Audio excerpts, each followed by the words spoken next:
Cricket പ്രേമികളെ സംബന്ധിച്ച് 2026 എന്തുകൊണ്ടും ഒരു ആവേശം നിറഞ്ഞ വർഷം തന്നെയായിരിക്കും. ജനുവരി മുതൽ ഡിസംബർ വരെ ഇന്ത്യൻ ക്രിക്കറ്റ് ടീമിന് തിരക്കോട് തിരക്കാണ്. T20 ലോകകപ്പിന്റെ സഹ ആതിഥേയത്വം മുതൽ ഇംഗ്ലണ്ടിലേക്കുള്ള ഒരു പൂർണ്ണ വൈറ്റ് ബോൾ പര്യടനം വരെ ക്രിക്കറ്റിലെ എല്ലാ ഫോമാറ്റുകളിലും ഇന്ത്യയുടെ മികവ് കാണാനുള്ള അവസരമാണ് ആരാധകർക്കുള്ളത്.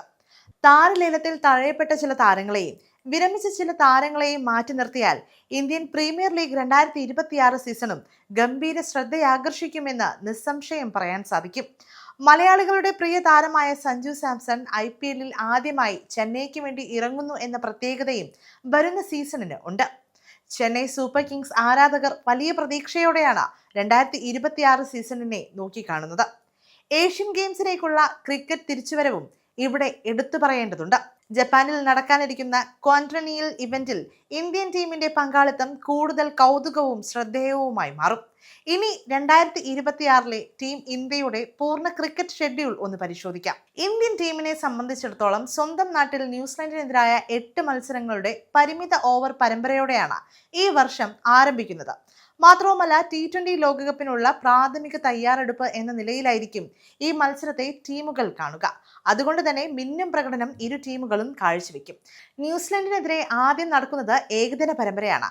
3 മത്സര ഏകദിന പരമ്പര ജനുവരി 11 ആരംഭിച്ച് ജനുവരി 18 അവസാനിക്കും.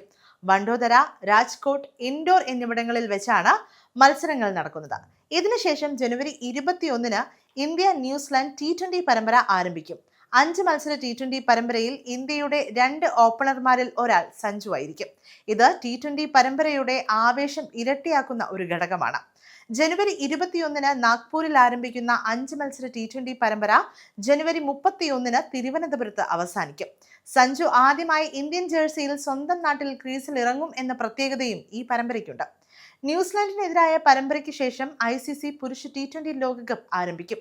ഫെബ്രുവരി 7 ആരംഭിക്കുന്ന ടൂർണമെന്റ് മാർച്ച് 8 അവസാനിക്കും. ഇതിനുശേഷം ക്രിക്കറ്റ് ആരാധകർ വാശിയോടെയും ആവേശത്തോടെയും വരവേൽക്കുന്ന IPL ടൂർണമെന്റിന് തുടക്കമാകും. മാർച്ച് മുതൽ മെയ് വരെ നീളുന്ന ടൂർണമെന്റ് ഒരു മാമാങ്കം പോലെ ക്രിക്കറ്റ് ആരാധകർ ആഘോഷിക്കും. IPL ശേഷം ഇന്ത്യൻ ക്രിക്കറ്റ് ടീം ചെറിയൊരു ഇടവേളയ്ക്ക് ശേഷം ടെസ്റ്റ് ക്രിക്കറ്റിലേക്ക് ഇറങ്ങും. അഫ്ഗാനിസ്ഥാനെതിരെ ഒരു ടെസ്റ്റ് മത്സരം സ്വന്തം നാട്ടിൽ ഇന്ത്യ കളിക്കും. ശേഷം അഫ്ഗാനുമായുള്ള ഏകദിന പരമ്പര ആരംഭിക്കും. ജൂണിലായിരിക്കും ഈ മത്സരങ്ങൾ നടക്കുക. ശേഷം ജൂലൈയിൽ ഇന്ത്യയുടെ ഇംഗ്ലണ്ട് പര്യടനം ആരംഭിക്കും. 5 T20 മത്സരങ്ങളും 3 ഏകദിനങ്ങളും ഉൾപ്പെടുന്ന ഒരു നീണ്ട വൈറ്റ് ബോൾ പര്യടനമായിരിക്കും ഇത്. ഓഗസ്റ്റ്, സെപ്റ്റംബർ മാസങ്ങളിൽ ഇന്ത്യ അയൽ രാജ്യങ്ങളിലേക്ക് യാത്ര ചെയ്യും. ഓഗസ്റ്റിൽ ശ്രീലങ്കൻ പര്യടനവും സെപ്റ്റംബറിൽ ബംഗ്ലാദേശ് പര്യടനവും നടക്കും. ലോക ടെസ്റ്റ് ചാമ്പ്യൻഷിപ്പ് പട്ടികയിൽ മുന്നോട്ട് കുതിക്കാൻ ഇന്ത്യക്ക് ശ്രീലങ്കയുമായുള്ള ടെസ്റ്റ് പരമ്പരയിൽ ജയം അനിവാര്യമാണ്. സെപ്റ്റംബറിൽ ഇന്ത്യ ബംഗ്ലാദേശ് പര്യടനം നടത്തും. 3 ഏകദിനങ്ങളും 3 T20 മത്സരങ്ങളും ഉൾപ്പെടുന്ന പര്യടനം ഇന്ത്യക്ക് ചില കണക്കുകൾ വീട്ടാനുള്ളത് കൂടിയാണ്. ശേഷം ഏഷ്യൻ ഗെയിംസ് ആരംഭിക്കും. സെപ്റ്റംബർ 19 ആരംഭിക്കുന്ന ഏഷ്യൻ ഗെയിംസ് ഒക്ടോബർ 4 അവസാനിക്കും. ജപ്പാനിൽ നടക്കുന്ന ഏഷ്യൻ ഗെയിംസിലേക്ക് ക്രിക്കറ്റ് തിരിച്ചെത്തുന്നു എന്ന പ്രത്യേകതയും ഇവിടെയുണ്ട്. സീനിയർ ടീം ദ്വിരാഷ്ട്ര ചുമതലകളിൽ തിരക്കിലായിരിക്കുമെങ്കിലും ഇന്ത്യ മത്സരക്ഷമതയുള്ള ഒരു T20 ടീമിനെ കളത്തിലിറക്കുമെന്ന് പ്രതീക്ഷിക്കാം. ശേഷം തിരക്കേറിയ മൺസൂൺ ജാലകത്തിൽ അഫ്ഗാനിസ്ഥാൻ 3 T20 മത്സരങ്ങൾക്കായി ഇന്ത്യയിലെത്തും. തുടർന്ന് വെസ്റ്റ് ഇൻഡീസിനെതിരായ ഒരു പൂർണ്ണ പരമ്പരയും ഇന്ത്യക്ക് മുന്നിലുണ്ട്. ഒക്ടോബർ മുതൽ നവംബർ വരെ ഇന്ത്യ ന്യൂസിലാൻഡ് പര്യടനം നടത്തും.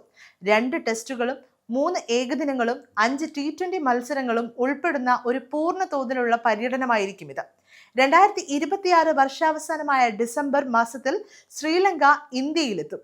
3 ഏകദിനങ്ങളും 3 T20 മത്സരങ്ങളുമുള്ള ഈ പരമ്പര അവസാനിക്കുന്നതോടെ 2026 ക്രിക്കറ്റ് കലണ്ടർ സ്വന്തം നാട്ടിൽ തന്നെ അവസാനിക്കും. സമയം മലയാളം വാർത്തകൾ ഇനി ടൈംസ് ഓഫ് ഇന്ത്യ സൂപ്പർ ആപ്പിലും. ഇതിനായി പ്ലേ സ്റ്റോറിൽ നിന്നോ ആപ്പ് സ്റ്റോറിൽ നിന്നോ times of India app install ചെയ്യൂ. മലയാളം ഭാഷ തിരഞ്ഞെടുക്കൂ. വാർത്തകൾ ആസ്വദിക്കാം. എല്ലാം ഇനി സമയത്തിൽ.